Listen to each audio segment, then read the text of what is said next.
Hello dear heart, and welcome to this matrix recoded. So expanded states of consciousness in the hidden reality of the microcosm. There's a lot of interactions that happen, and in the depth of this micro reality, beneath the veil of the common existence, lies the vast expanse of empty space filled with interacting fields. And these fields are in perceptual motion, constantly engaging and in an intricate dance with one another. Their energies intertwining and merging and dividing, and they're all in harmonious unison. So this creates an interwoven tapestry of fields, each pulsating to its own rhythm. Yet, all harmonizing seamlessly with their counterparts. Okay, so the connection, what is the connection then between our bodies and Earth? Our connection with the Earth is manifest. It resonates at 7.5 cycles per second within the ionospheric cavity. With this intrinsic web, the body traces its microcosmic orbit, and it oscillates an oscillation that hovers between 6.8 to 7.5 hertz.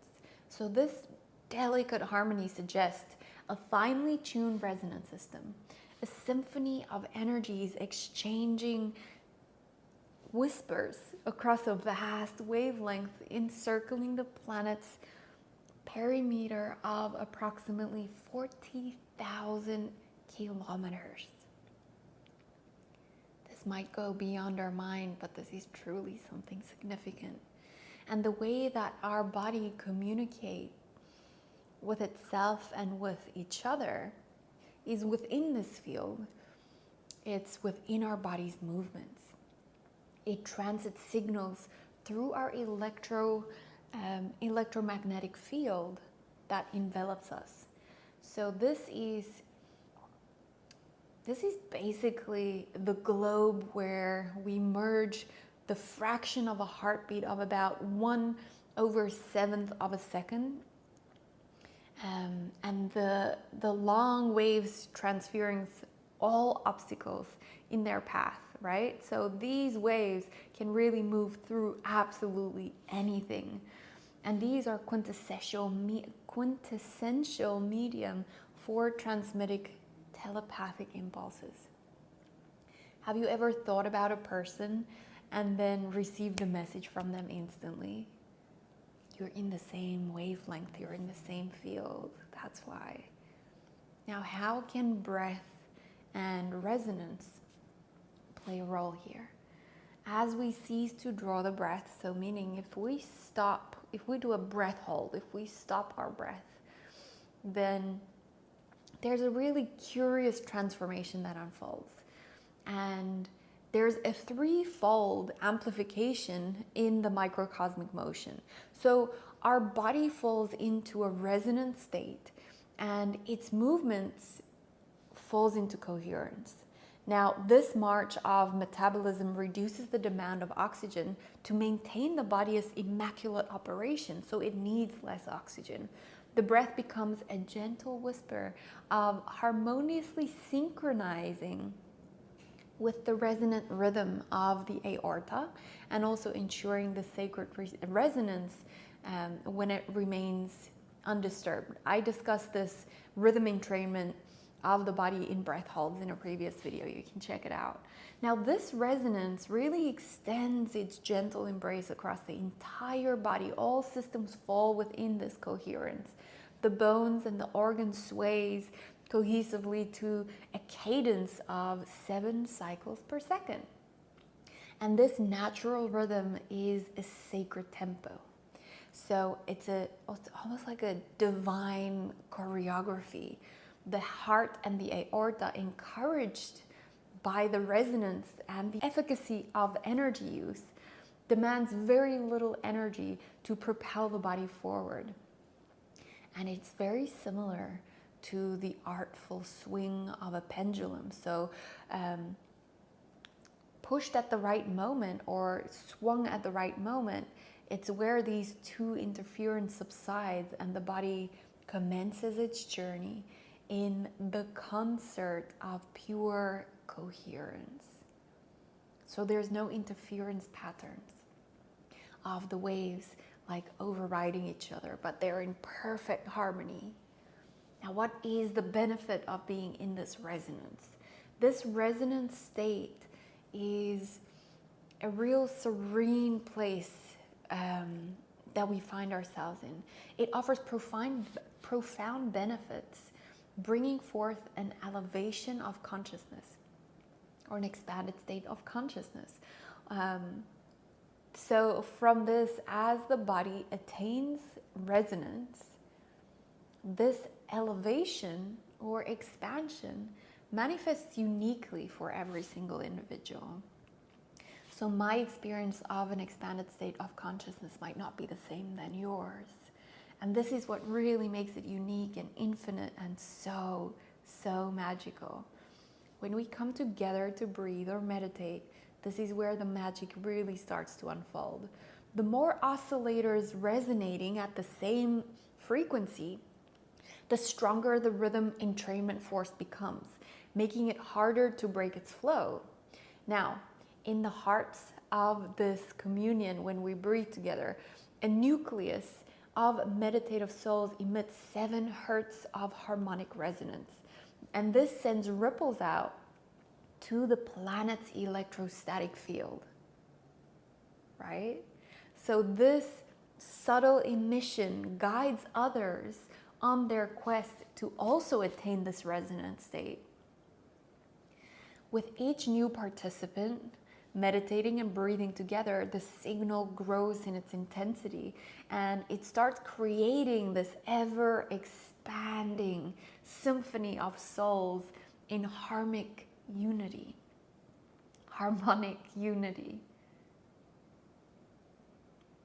So here is the difference between individual versus group breathwork. So in a world divided by the passage of time, resonant souls is distributed across the globe. And this ensures an eternal resonance, which is an uninterrupted song. It's always playing. The song is never finished, only abandoned, right? And here in this interplay of energies and frequencies, humanity itself is in a cosmic dance.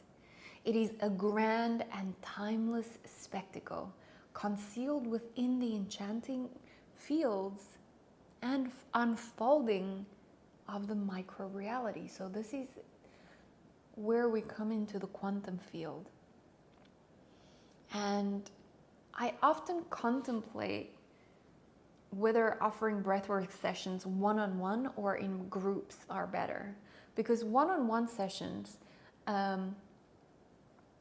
allows for deeper, authentic alteration and holding space for that individual's unique pace and also the entry point into the resonance. So I love working with people one-on-one. And this really connects and feels really authentic to me and the way that I offer breathwork and also integration therapy. But on the other hand, I cannot ignore the power a group has to invite and also to lock in that resonant state of optimal coherence and also of a higher harmony or higher resonating frequency as everyone locks in. Now, however, it is really essential to be aware that some people may need to walk through their dark traumas to reach this land of sweet nectar. It's crucial to hold space for this. It's crucial to guide them safely within themselves and to have enough support, meaning other facilitators or helpers, to ensure that the roof doesn't cave in while they are in their deepest traumas and darkness. Okay, so the gravitational force of a group that is in resonance as a unit can sometimes pull someone into coherence, but the opposite could also occur. Someone's energetic or emotional release might resonate to some degree to the frequency of another person's traumatic experience, or even to their deepest pain, and creating an interference pattern to this resonance. But it's all in perfect harmony too. Like, we have to acknowledge that there's the on and the off, and that makes the full wave. And within this might keep both individuals in their pain, in sending them into their minds instead of feeling safe to land in their body. And they might spend the rest of the session thinking about the session instead of sinking into their felt experience and surrendering back into the harmonic resonance. Now, if either one of them goes into resonance, and the other one doesn't, or both flow back to the wave of resonance or not, I mean, these are all possibilities. But we have to trust that everything happens exactly as it should.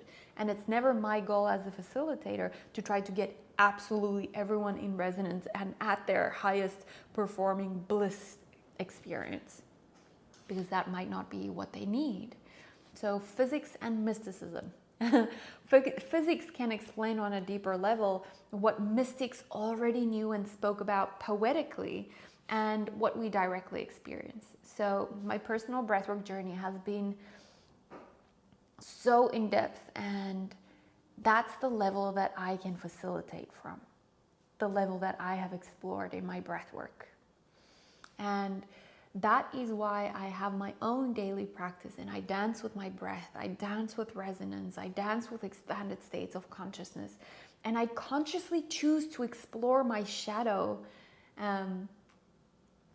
as I know that it is through that shadow that I step into a gift. And always in the hand of adversity, there's a gift. And it is through that that light shows itself. Now, if we look at the principles of vibration from there, let me explain a little bit, principles of vibration. So in the vast expanse of existence, all entities are woven through the intricate tapestry of interacting with electromagnetic fields, and each resonates to certain frequencies. Now, at room temperature, an atom's oscillation manifests at an astonishing 10-fold by 15 zeros. This is the time per second that an atom vibrates with. So that is way too much for the brain to make sense of it. Delving deeper into the atom's heart, the nucleus spins with even a greater rate. So reaching an awe-inspiring 10 to the power of 22 hertz. Its speed so rapid that it really eludes our cognition. Like, we cannot comprehend this, how fast it goes. And nature has bestowed upon the sentient beings sensory faculties that our organs are not designed to interpret and filter and decipher and process information to this degree. The kaleidoscope of stimuli that pervades this environment is seen at a much slower rate. Our CPU is not that fast. So these faculties must adapt to the swift vibrational rhythms inherent in their surroundings. When we reach expanded states of consciousness, we can zoom in more and zoom out at the same time, like using open awareness or open attention, as I discussed in a previous video. So when an atom vibrates at 1 billion times per second, It cycles between two distinct states, on and off. And here comes the matrix, the encoded binary code, right? The metric system of 1 0 1 0 1 0 1 0.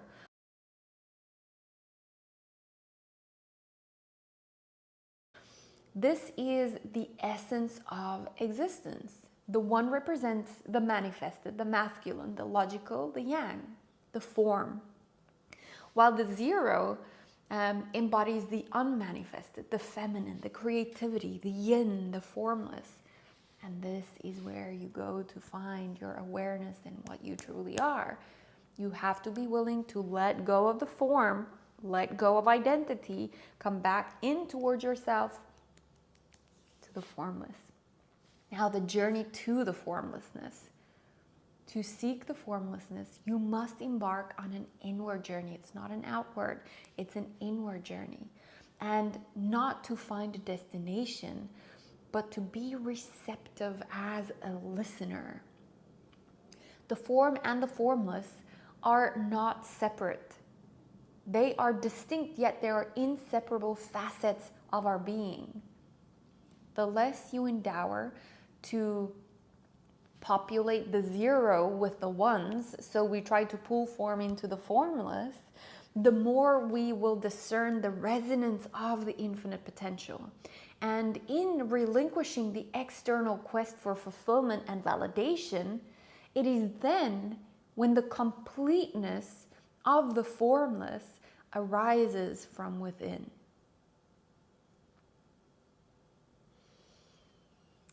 The rhythm of existence in contemplating the intrinsic choreography of existence, you can superimpose swift modulations upon this ethereal ballet.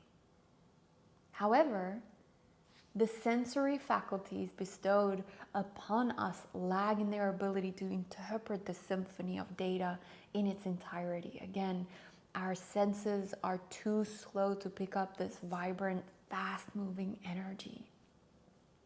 And nature's intelligence prevails. It binds atoms into molecules, and then from there, those molecules start slowing down. And from these molecules, the foundation of life is sculpted. So the living cells that forms the bedrock of any organism, evolving further, they specialize. So they become neuron cells and nerve cells, and they bestow the gift of sensory perception. So conveying stimuli in a rhythmical Morse code or binary code of action and rest.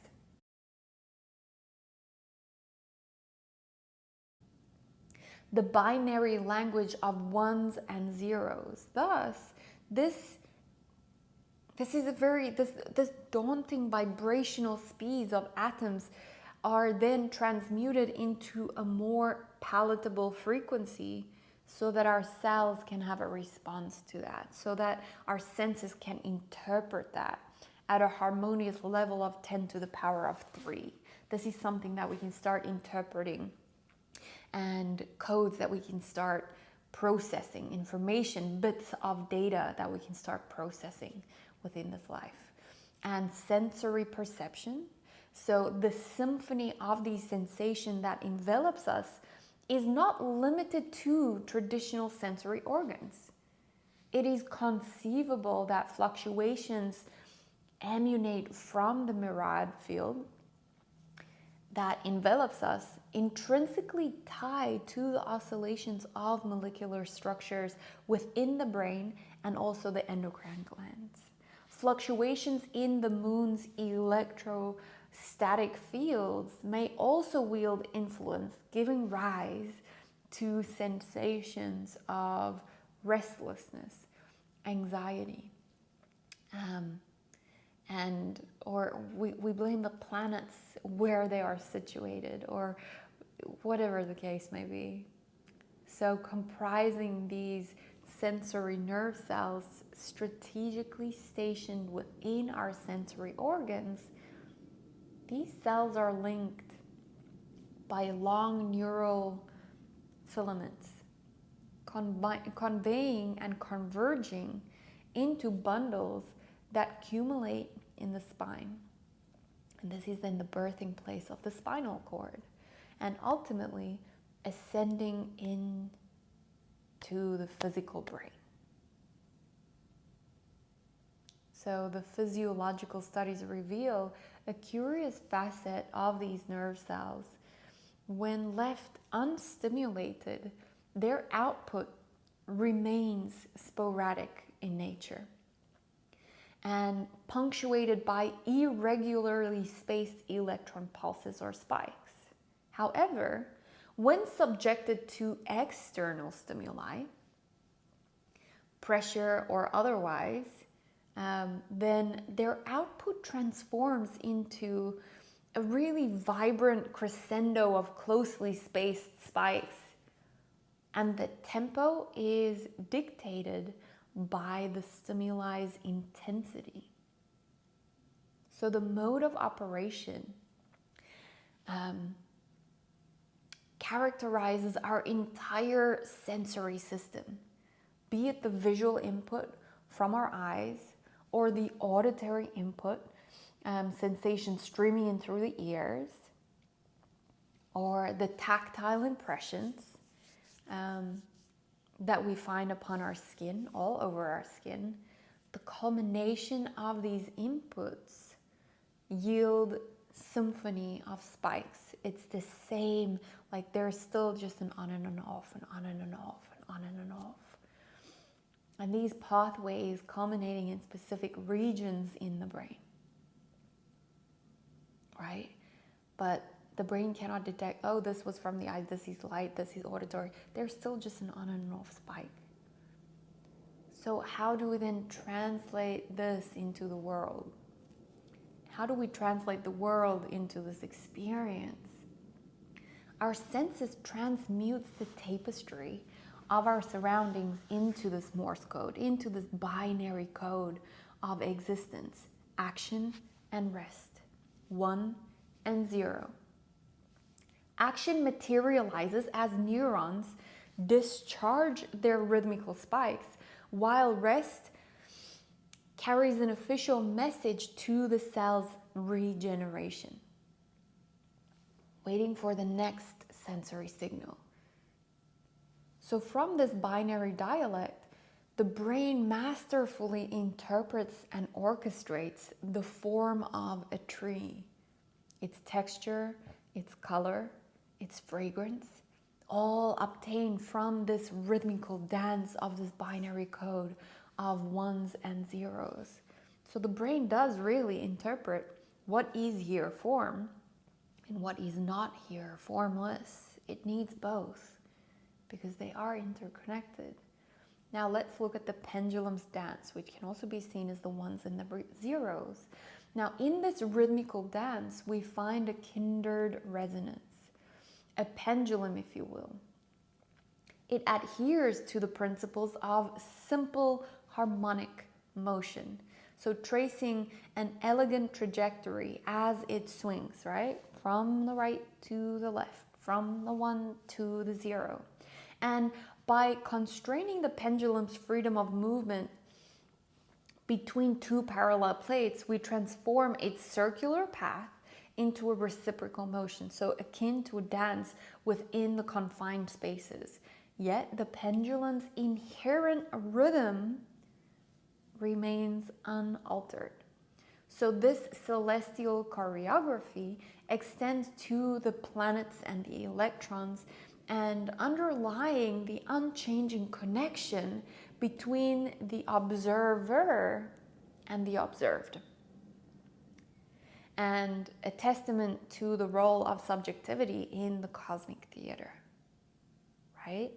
So I would like to mention a really beautiful quote.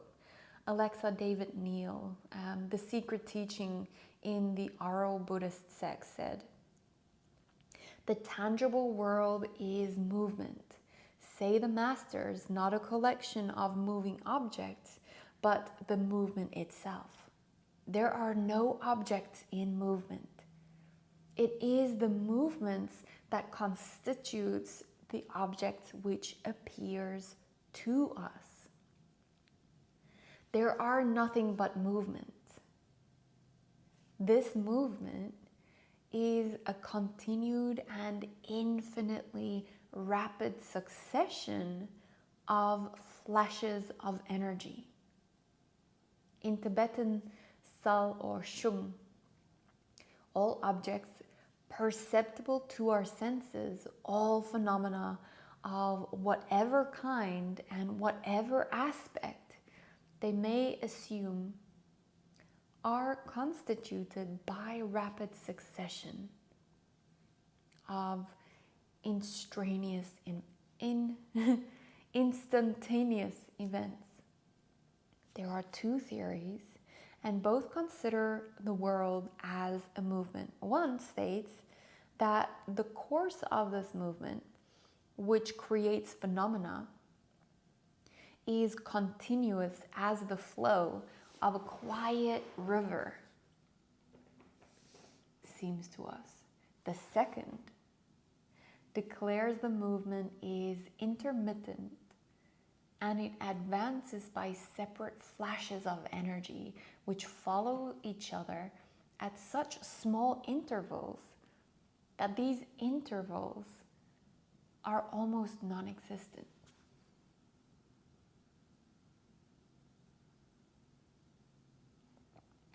I really hope that you enjoyed this video. Thank you so much for listening, and I will see you in the next video for us to dive a little bit deeper.